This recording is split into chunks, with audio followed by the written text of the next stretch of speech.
Hey YouTube, this is Team Change of Heart. I get to Coming at you with a deck profile for Archfiends. Kind of an old / new deck. Some of the new support for it came out in the Judgment of Light. And it's a fun deck. I like it. It slows down at times, but it's enjoyable. Alright, time to start it up. Alright, so what we'll start off with is Triple Commander. What this does is, if I control an Archfiend, I can special summon this card from my hand, then I pop one Archfiend on board. And his secondary effect is, if I tribute for him, I can target one level 6 Archfiend in my graveyard and special summon it. So how I mostly do it is I tribute an Archfiend for an Archfiend, and then I special summon an Archfiend, because he has to special summon in defense. And then I just go overlay for rank 6. And then next up, I play Triple Emperor. He's a boss monster. He's huge, gets over a lot of stuff.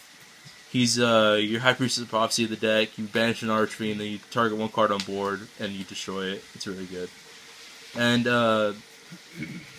one of the downsides of playing this card is, as long as he's on field, I can only special summon, or not special summon, I can only summon Fiend-type monsters.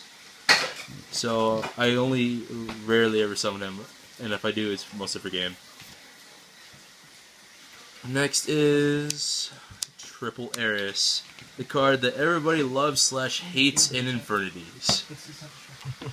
Because what this does is, if it's sent to the graveyard by battle or card effect, I get to add any Archfiend card from my deck to my hand.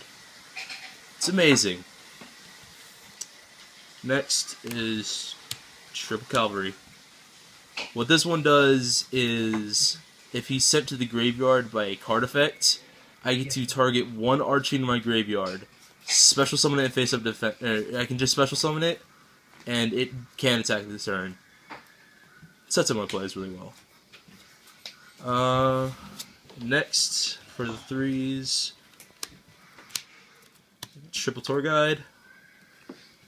Mostly you just go Tour Guide, Eris, rank 3, and just set it up. It's pretty self-explanatory. For the 2s, I play 2 Trance.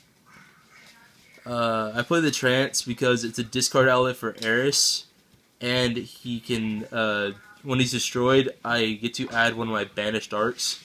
So if I have Emperor on board, and I use his effect, I send him, or I summon him, and if he dies, I use his effect to get one of my banished back.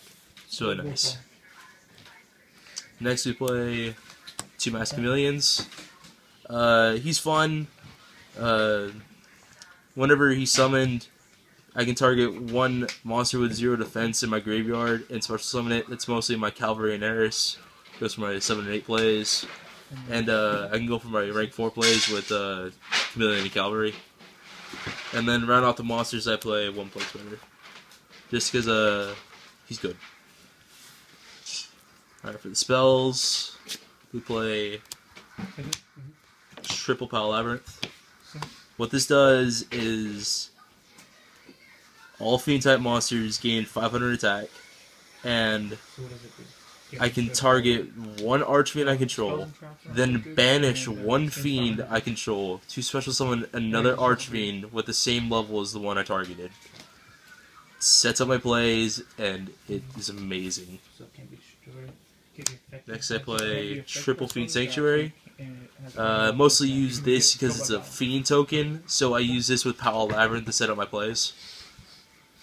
I've rarely used it just for the stall, and whenever I do, I regret it. Next we play Triple Space because back row hurts a lot. Next we play Triple Falling Down. For those of you who don't know what this does, it's basically your Snatch Steal of the deck. It's, as long as I control an Archfiend, I activate it, then I target one monster my opponent controls, and I take control of it. but the downside to this card is I pay 800 life points per their standby phase. So it's kind of a double-edged sword right there. And then just to up the Fiend token count, I played 2 Fires of Doomsday.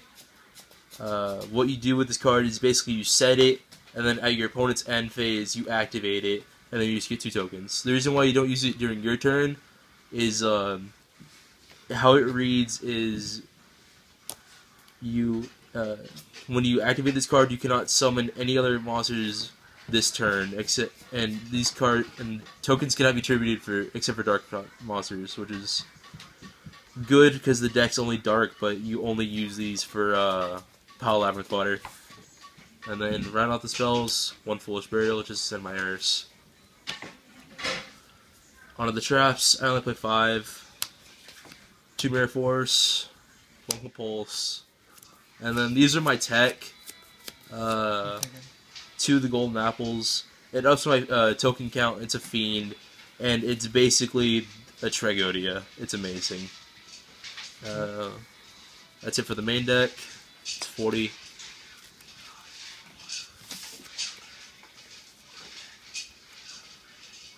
Time for the extra deck.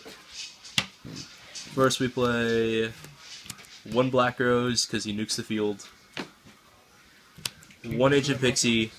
I like playing the Pixie because I usually always have a Pile Labyrinth on board, and what Pixie does is whenever I activate and resolve a field spell, I get to draw a card, and as long as I control a field spell, I get to target 1 monster my opponent controls and destroy it.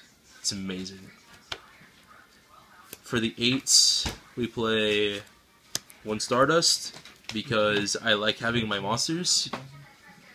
1 Scrap because I don't like my opponents to have monsters. 1 Beals because I'm a jerk. 1 Void Ogre because I'm a jerk. And that's it for the Synchros. For the XYZs, I play 1 Outlook card because he pops set cards and he's amazing. 1 Levier to get back my Banished.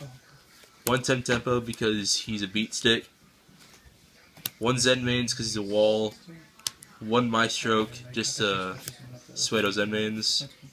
1 Key of the Fire Lens to search out the Mass Chameleons. 1 Heartland Draco because I can use it for push for game. 1 Balancer because he negates effects and he burns. 1 Gauntlet Launcher because he's amazing. And then this is sort of my proxy / tech. Force Focus. He's good. I like it. If I had an M7, I would use it over that any day. But play what you got. That's it. And the only 2 cards that I play in the deck are my 2 tokens. I like this one more. Alright. That's it for my deck profile. Tell me what you think in the comments down below.